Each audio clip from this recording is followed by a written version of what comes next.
Next up is agenda item C2. This is approval of a transfer and storage agreement with RB Lawrence at the airport. This is for hangar space at the rates, terms, and conditions you see before you. He's been there for a while, haven't he? Hasn't he? Yeah. Okay.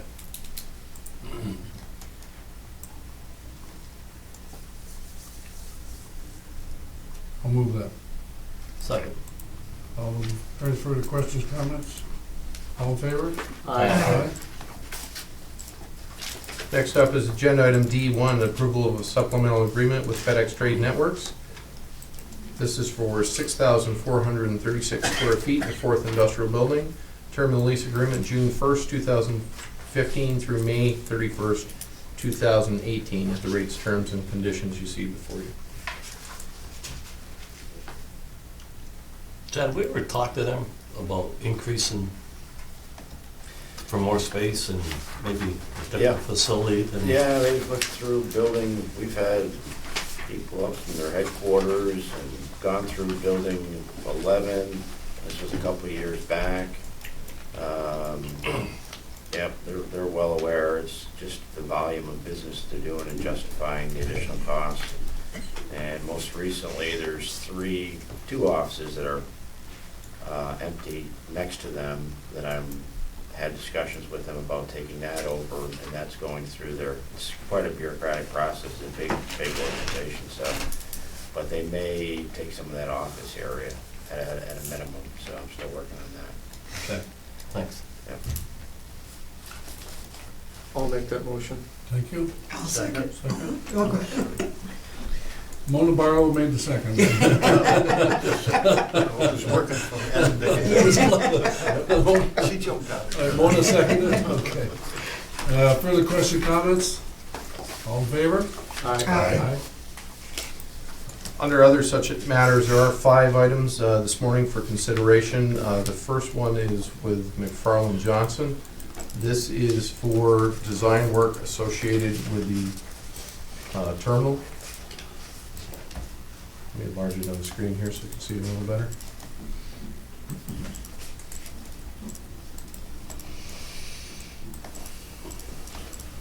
This project involves a design for the 3,600 square foot addition that's necessary to the building, modification of the existing building envelope, mechanical, electrical, and plumbing systems, expanding the ticket counter, passenger queuing area, and a variety of other things that you see there. The cost to provide these services is $329,782.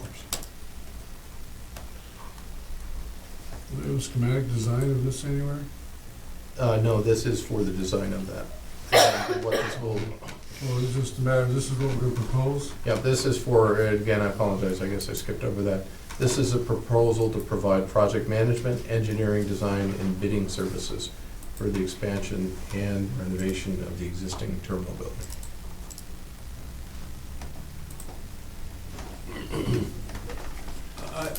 When I read this, I'm thinking, all right, is it the same size building that you designed? You showed in our plan that, one third? This is, 3,600. yeah, approximately 3,600 square feet. I thought, Diagram is over here. yeah. Then you changed something, Wayne. Yeah, that was the original design, Right, but that's not the final design. okay, because I know you talked about something about chutes and Yes. things for luggage and all that stuff? Yes, All right, so that's a little different from that one. that diagram over there is outdated. Okay. That was that's- outdated as of All the last meeting. Refresh my memory, have we paid them any money to design the runway extension itself? Yeah, let me back up. In total, the airport expansion is an $18 million project. 15 million of it's the FAA funded at the 95% FAA, 2.5% DOT, 2.5% OBPA. The difference between the $15 million that the FAA is funding and the $18 million that's needed for the total project is one of the things that's in there is this in the parking area. That's the difference between the 15 and the 18. that portion is on our dime to do with the parking lot and the terminal. There are a couple of other contracts with McFarland Johnson. One was to prepare the environmental assessment and design. That's that 3-inch thick binder. What that document does, that document deals with the airside improvements and permitting the whole project. Then there's the design work associated strictly with the runway, the taxiway, and the apron. And then there would be this one, which would be strictly for the terminal. So the different agreements do different things. I would like to discuss this with them when they're here today, Okay. before we do this.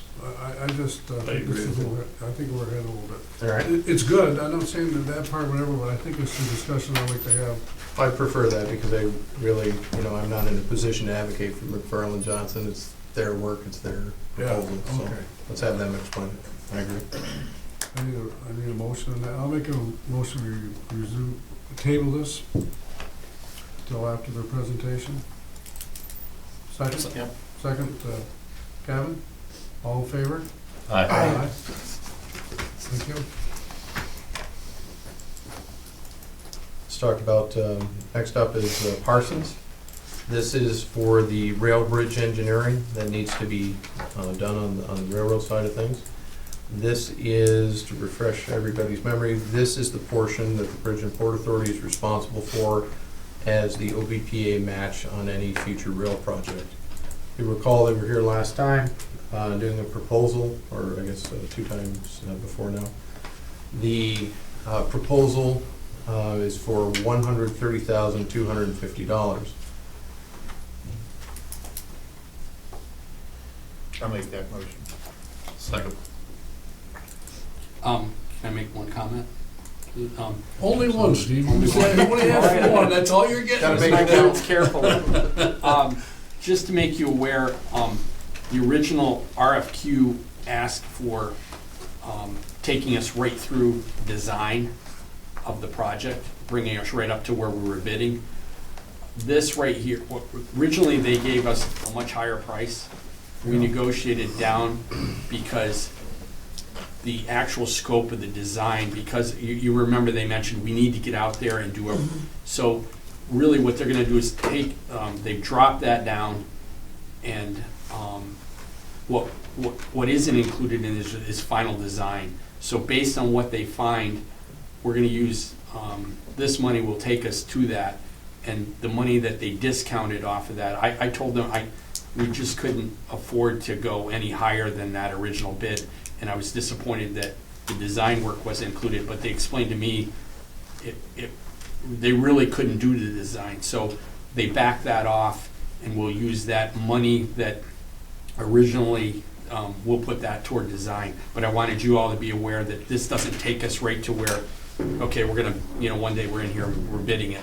We'll have to come back with that number once they know what they need to do, and I don't anticipate it to be, I have a pretty good idea what that's gonna be, and I think it's doable, but I just wanted you to be aware that this doesn't, we still got one more step to go in this, so I didn't wanna I'm a mislead you. little confused on the process here.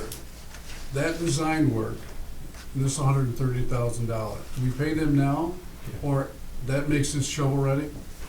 No, it won't. It's half a step short of shovel ready. Right, All right. that's what I'm explaining. So we have to have this in place in order to move to the next step? They need to make to it do an okay. accurate, and then we were impressed by their enthusiasm and their way of going about it. Oh, I think they're a saver, there's no Yeah, question about it. And what we feel, and what I feel is, by going this path, in the long run, we're gonna save the money in the overall construction. And we're not gonna be doing things we don't need to do, and we're gonna be doing just those things that we need to do, but we'll also have an accurate idea of the condition of those bridges and what needs to be done with them, rather than going from just different plans and different recommendations from previous engineering firms. So, I worry about this bridge. I seriously worry about with Maxim and the cargo of, coming across that bridge, whatever that we have, done something correctly here to protect that Yeah. environmentally. This definitely is a step in the right direction for us. There's been one other significant benefit that has come out of this process as well. You recall in our last conversation with Parsons, there were two bridges, both of which had condition issues and were restricting waiting on the line. One of the questions that was asked at that meeting was, well, that bridge doesn't seem to be in as bad of condition, why is the weight restricted? One engineer talked to the other engineer, we received a revised rating report on the second bridge, and the second bridge is now permitted to carry that heavier load. So that's important, because on our future grant applications and things, now instead of having, I'll exaggerate for the sake of argument, but instead of having two bridges that require $1 million each to fix, now you've got one bridge that's being bottlenecked for $1 million, round numbers. Well, I really liked that group when they were here. Yeah. They seemed to be very well prepared, very knowledgeable, had a pretty good idea of how those bridges were built, what was going to cross them, and that type of thing. Now, that brings me to my second question.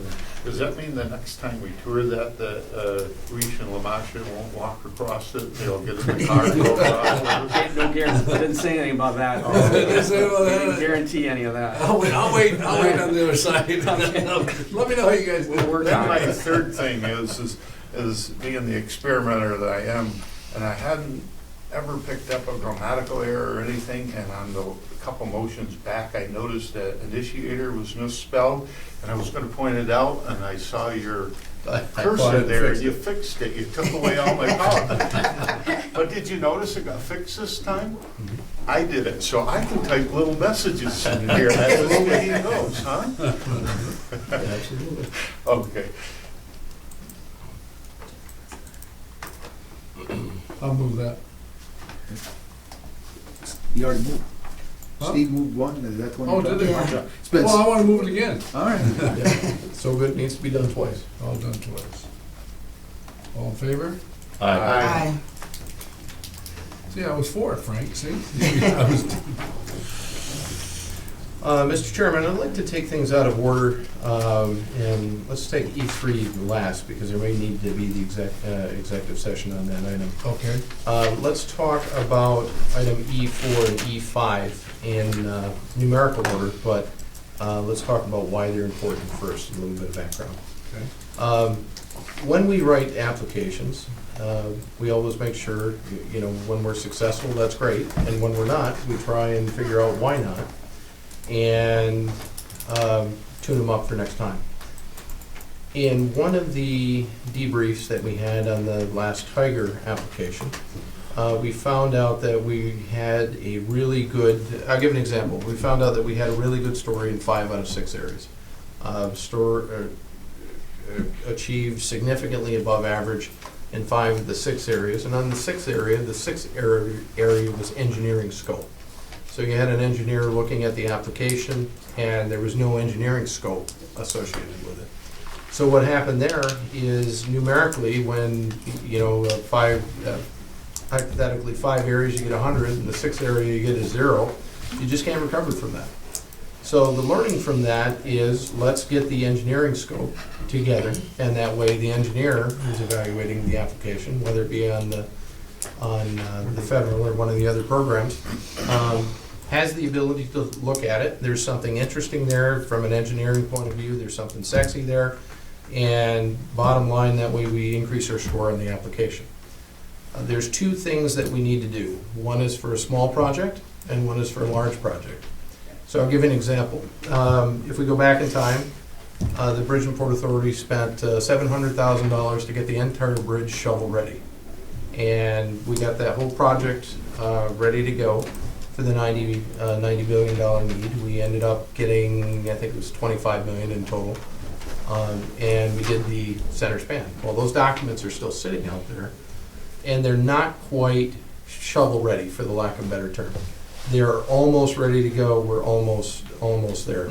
But that's not good enough. When we go to put in an application for a $4 million application, we need to have a $4 million work scope associated with it. or if we do a larger project application, we need to have the large project scoped out and ready to go. In order to do that, the engineer who originally did it needs to go back in and delete out all the things that we have already done, modify the document, and get everything ready to go. So that way, when we get the money, we're ready to hit the ground running again. And in addition, the side benefit is on the $4 million application, we now have a completely done engineering scope. And on the larger project, for let's say $13 million, we also have that ready to go. Now, as you know, nothing we ever do is free, and there are two different costs associated with that. The first one is for the small project. The small project is going to cost $27,600 and change to get ready, and the second one is going to cost, I believe it's $48,000 and change associated with that. So I hope that answers your question. One of the other questions that we had through the process is, could we use, we have two engineers that we use on the bridge. We have Greenman Peterson and Majeski and Masters. Could we use Majeski and Masters to do up one of the scopes? Well, the problem with that is one engineer does not certify the other engineer's work. So you're restricted. You've got, one game in town. Are they being fair with us? I believe they're being extremely fair, given the amount of work that needs to be done to get this ready. It will put us in good position for upcoming grant applications to both the federal government and the EB5 program. And on E4 and E5, recommend approval. Do you feel this is a timing thing, you need to do this now? I mean, is there something out there that you want to do this now, or you just, it's just take care of it now so it's out of your way, that it's, you're all set, just in case? This was, I mean, let's call it what it is. This was a little bit of a surprise, because we thought we had everything shovel ready. And we did, on the large project from, 5 years ago. But we need to freshen that up, and we need to get two other projects ready to go. I have no issue with this. I think this is something that we need to do, and, truthfully, we need to do it yesterday, just because we can't, we shouldn't be submitting applications that have an engineering component with no engineering backup. We're setting ourselves up for failure. What if we accept this and do this? How long does it stay valid that this engineering scope has been done? So in other words, say we say, okay, we did this in 2015, it's now 2020, well, that was 5 years ago, does it still remain valid? So I'll give you an example. The one we did we did the project in 2011, so we would have been doing the shovel-ready part in 2009, 2010. That project is still shovel-ready and ready to go. It's all permitted, everything's all signed off on.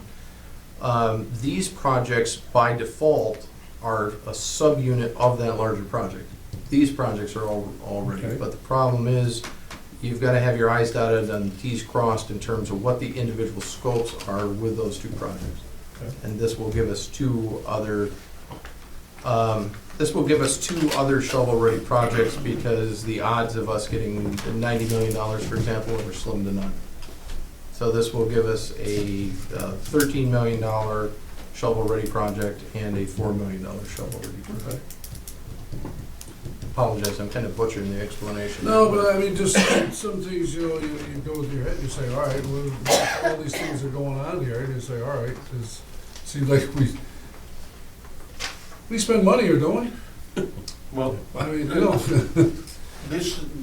would be the two groups that made presentations sometime in a very near past. Yes. I'm having trouble remembering which is which. they competed for the bridge. Yeah. And the Which railroad. one was going to do had the monitoring system, that electronic? Oh, yeah. That is Greenman Peterson. Greenman Peterson and That's- Mistras. And that's a group that we're Yeah, looking to go with. yeah. Yes.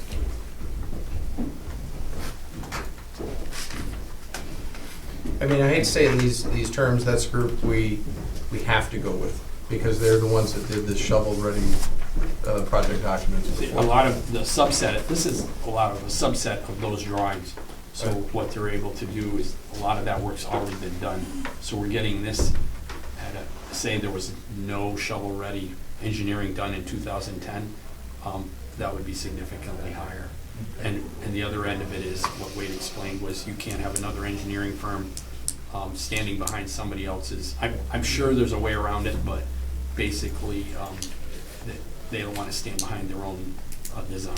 There's a way around it, Steve. One firm buys out the other one. Exactly. Everyone did the same. What happens with the Clarkson Engineering Group? How do they fit into all this? Well, in these two things, they don't. And our cable, let me talk about what this isn't. This isn't cable monitoring, it isn't Clarkson project. This is strictly, I hate to say it in these terms, this is repackaging what we did in 2009, 2010 to meet our needs for applications. All right, now it makes sense. Yeah. All right, you are updating it, okay. Well, if you're missing it when you apply for a Tiger grant, and you don't have item number 6, we get 1 through 5, and this is item number 6, you just need to have it done. Yeah. So you Go ahead, submit it. Sam, to answer your, I think, question maybe a couple minutes ago, basically, if the funding doesn't come through, this can be on the shelf. This project will always, we'll just pull it off and do it. The only thing, unless technology changes, you know, in something remarkable in 5 years, and you want to go do this project, they may say, well, we've got this super paint, and you may have a little engineering in that, but basically with these two projects, they will always be there, and the only thing we'll have to do is update what the estimated cost might be in the future. So you're not, it's not done, because things don't change out there. You're not buried in the ground, people aren't working over top of you with buildings or anything. That's pretty much the way it is Okay. when they look at that. And that's the beauty of the shovel-ready project was, Yeah. we know what kind of permits, we know, we've already been through the fossil, the historic, the birds, and we've been through all of that. Yeah. And other than something significantly that is obvious, it shouldn't change that much. So the idea would be, even if this doesn't come through for us for funding, we put it on the shelf, and we may address it in some other funding thing again, and we can, like Wade said, we can go around and say, this is something else we want to try at this time. Yeah.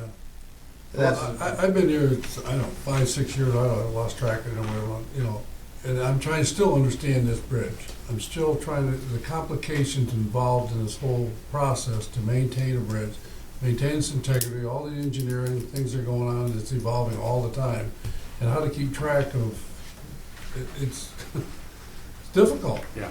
It's a difficult process. In tight times with Yeah, money, yeah, it and, becomes, you know, you just want to go in the right, spend every dollar you got in the right direction.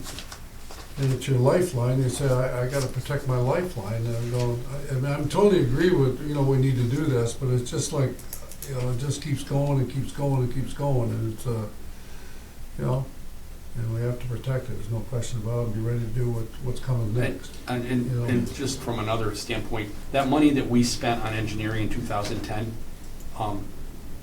the inflation rate, and, you know, if you wanted to engineer that now, you've got to put a percentage on that, so that, you know, we've done things at a lower cost back then, the same with this, that it won't cost you as, Yeah. if you don't do this, that's fine, but if you want to go and do it in 2 years, you're going to pay more.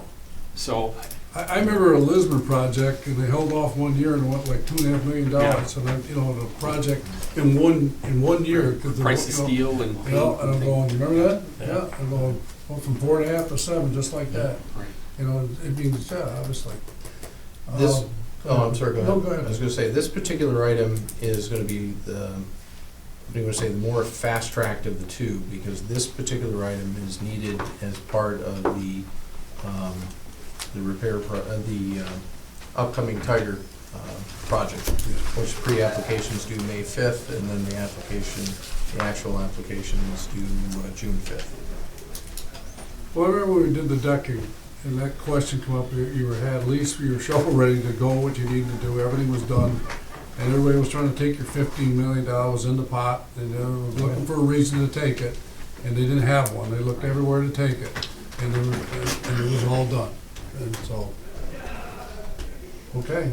Can we do both of these at once, or do we need to do them separately? I'd recommend, because they're two separate things, we probably should do them separately. Are we doing the 27? Yes, this is the agenda item E4, Greenman Peterson, $27,630.30. I'll make the motion. Thanks, Steve. I'll second. Second. Any further questions, comments? All in favor? Aye. Nays? Passes. Second item, same thing, but for the larger project, the scope on this one is $47,438.16. I'll make that motion. Thank you. Second. Second. Any further questions, comments? All in favor? Aye. Thank you. I'd like to go to agenda item E3, and depending on the nature of the question, we may need to go into executive session for this topic, but I will do my best to keep what I can here in the public session. As part of a review of our security procedures at the port, we have identified the need last year, and it has been augmented by our expeditious review of the facility security plan this year. There is a need due to U.S. Coast Guard regulations and also New York State Department of State regulations and the MTSA, which is the Marine Transportation Safety Act, to have private security in the port effective immediately. If we do not do this, we are subject to significant fines. The rates associated with the security operations on this are $39.75 an hour, and with the emergency and holiday rates, as you see before you. We want to try this on a 6-month basis. We would commence it effective basically immediately. We're looking at May 1st. And this would be U.S. Security Associates, who is out of Syracuse, New York, who meets all the Coast Guard, MTSA, New York State Department of State requirements. And specifically, quoting the regulation, bear with me here, let me get it in front of me. Why do we need this? Because we need security officers that have a TWIC card, that have a valid driver's license, that have to be trained in contract security and have a written training evidence associated with 33 CFR 105. They have to be trained in current security threats. They have to have recognition and detection of substances and devices. They have to have characteristics and behavioral patterns training. They have to be aware of techniques used to circumvent security measures. They have to have crowd control management techniques, security-related communications, knowledge of emergency operations and contingency plans, operation of security equipment and systems, that's things like radios and things along that line. They have to know how to test, calibrate, and maintain any of the security and security system. They have to have inspection, control, and monitoring techniques. They have to have physical screening of persons, effects, baggage, cargo, and vessel stores training. They have to know what the different MARSEC levels are, and they have to be familiar with the TWIC program. They also have to be knowledgeable of our facility security plan, and based on the needs at the port, they need to be armed. Go ahead, Ben. Well, this is strictly for when we have a ship in, right? Yes, that's correct. Number one. That's correct. Number two, where's this gonna leave us? Now, the ILA do that presently, right, when a ship comes in? Yes, that's correct. We have been in conversation with our labor attorney on this particular issue to determine how the collective bargaining agreement interacts with this Coast Guard requirement, and it's a requirement. We're on good solid ground. Okay, so So we're being told that we need this through our plan. Okay, and, We have always needed it. We recently became aware of it. okay, And by recently, our first knowledge of it started in December of last year. And it really came into sharp focus when we were looking at security operations associated with cruise ships. But the billing rate is for permanent versus emergency. Which one are we considering? What's our billing rate? Well, we would have, I'll give an example. When we know things 120 hours ahead, we would call and schedule things. That would be under the permanent armed security officer rate. Okay.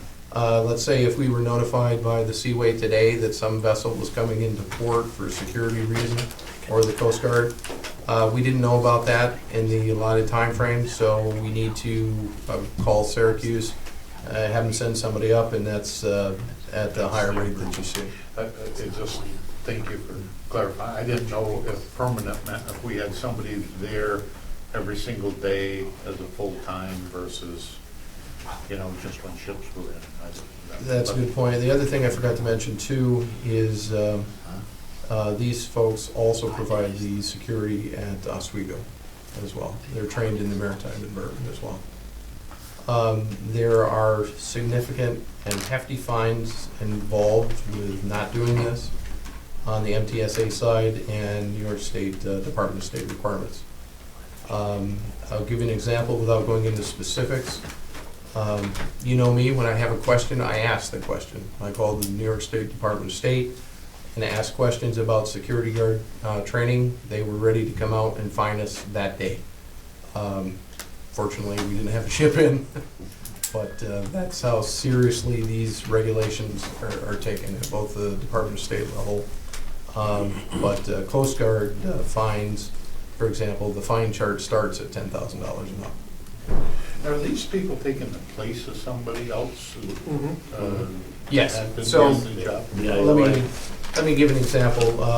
There'd be an individual that we'd see frequently at the security station at the port of Ogdensburg. They'd be wearing maybe an orange vest or a hat, and we'd say hello to him on the way by, and we'd go in. What that changes into is what we should have been doing all along, but didn't know any better. We need to have a uniformed security officer with a badge, with a gun, with the appropriate training. And I think we had that at one time here, way back, and I'm not sure how, 'cause I remember somebody at one time having uniformed people down there security. I mean, this is way back, we're talking. Question, Wade, Yes, sir. have we made any calculations based on, past, ship rates and stuff of how, we're gonna be talking hours for these people? Our current, again, this is a matter of public record, so I can speak about it in public, but our current rate for security is $48 an hour.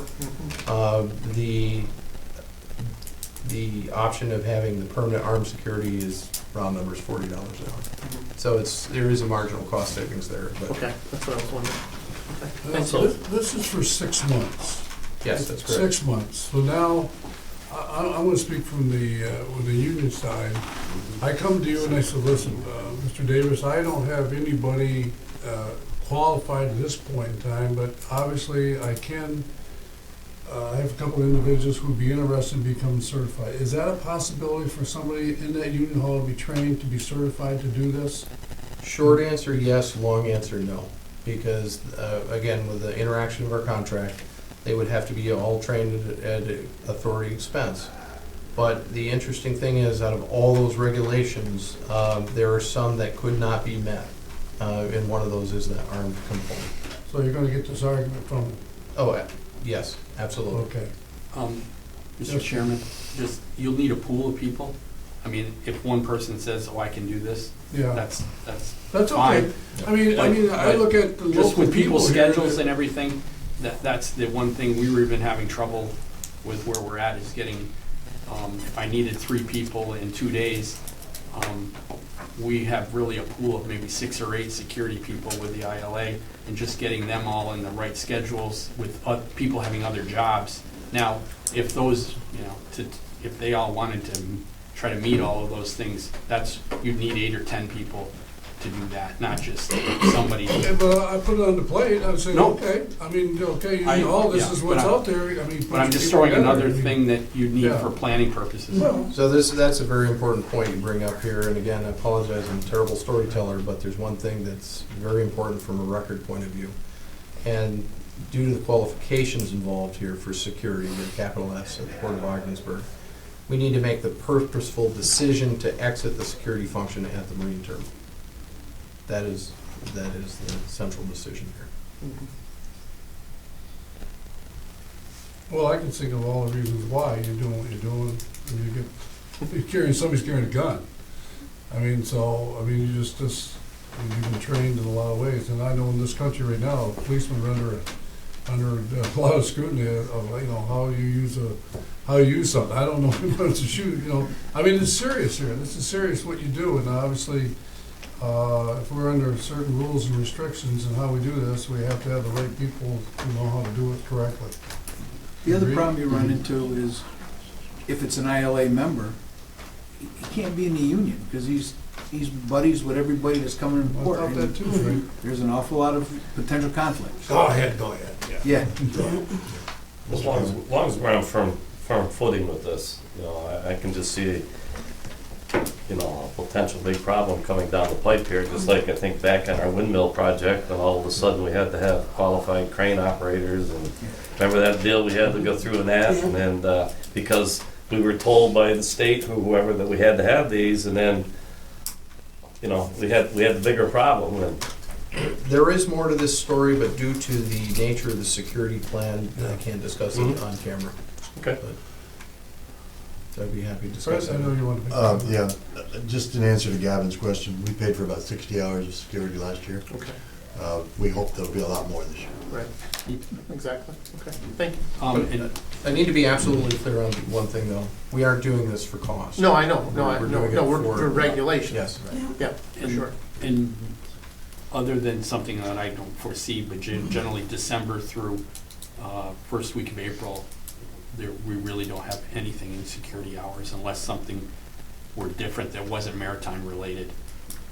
So when you say 6 months, that would basically take you till April 1st of next year.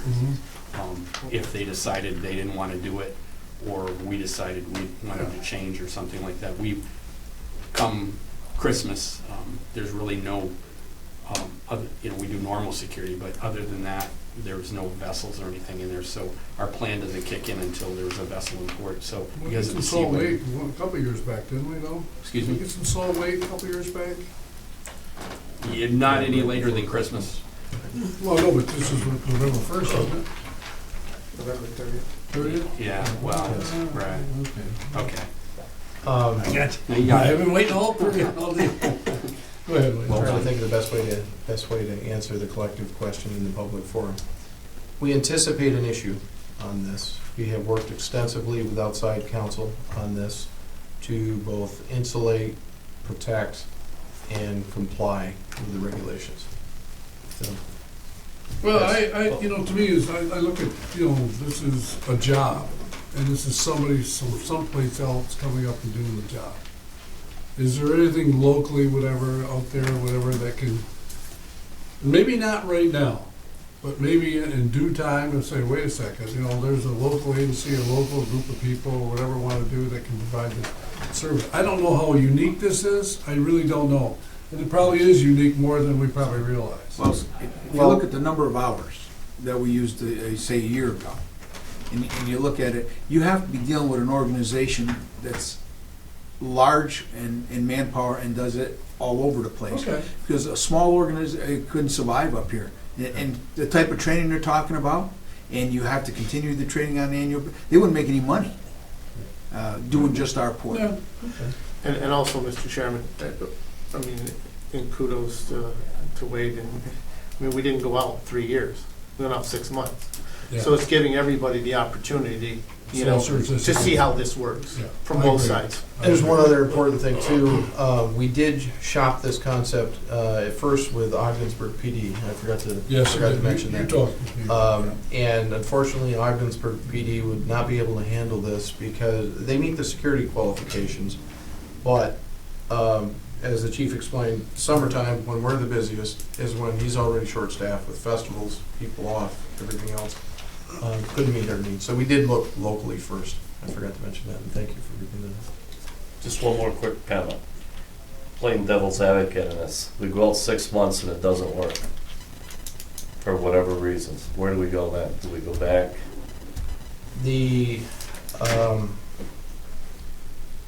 There is a reason that it is 6 months, and the reason that it's 6 months is under recommendation of council. Okay, all right. That we would deal at the end of the 6-month time period, To evaluate what you got. things will be resolved. So, Sorry, I apologize. I don't mean to answer cryptically, but I'm hoping this is the appropriate question. This is the only way we can go yes, and be in compliance with the rule. We Yes. can't continue what we were doing and be in compliance. that's correct. Let's go a little bit thought here. You know, we're talking cargo. What about passengers? This takes the whole passenger issue and resolves it before it even starts. We're in full compliance. So this helps. This helps. There That's a you go. fix to a problem we don't currently have right now, too. If I'm hearing you correctly, we need this for passengers. Yeah, yes, absolutely. Yeah, so- Yeah. I was thinking cargo all the conversation. I'm thinking, well, wait a minute, because we think of LA and we think of, you know, It fits both those needs. okay. Yeah. Well, that's a big one now. You just hit a,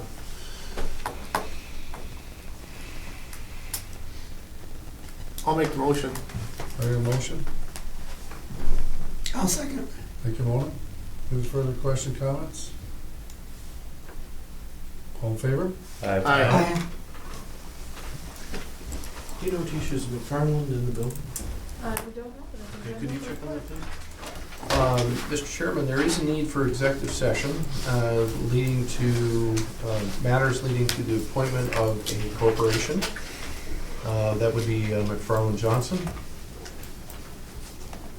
Okay. And we have an update on litigation as well. All right, so we need a motion for executive session. I'll move it. Move it. Wait, I missed Got- that. Sorry, I'm trying to. Motion for executive session, Doug, and second by Gavin. All in And the favor? reason? Aye. Aye. Matters leading to the appointment of a corporation. Contract. Okay. I think you're right.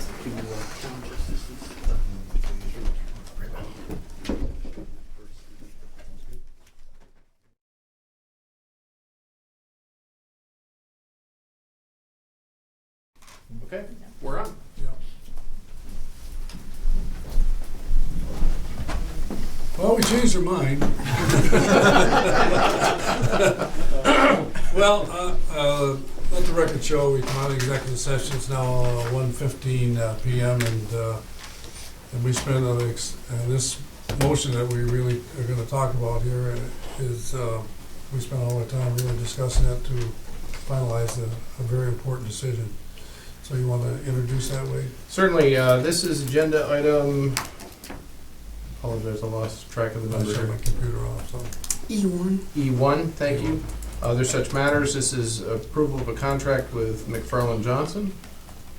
Specifically, this is for the management, project management, engineering, design, and bidding services for the expansion and renovation of the existing terminal building at Ogdensburg Airport. This involves the construction of 3,600, this project would involve the construction of 3,600 square feet, addition to the building, modifications to the existing building envelope, mechanical, electrical, and plumbing systems, expanded ticket counters, pasture, queuing area, etc.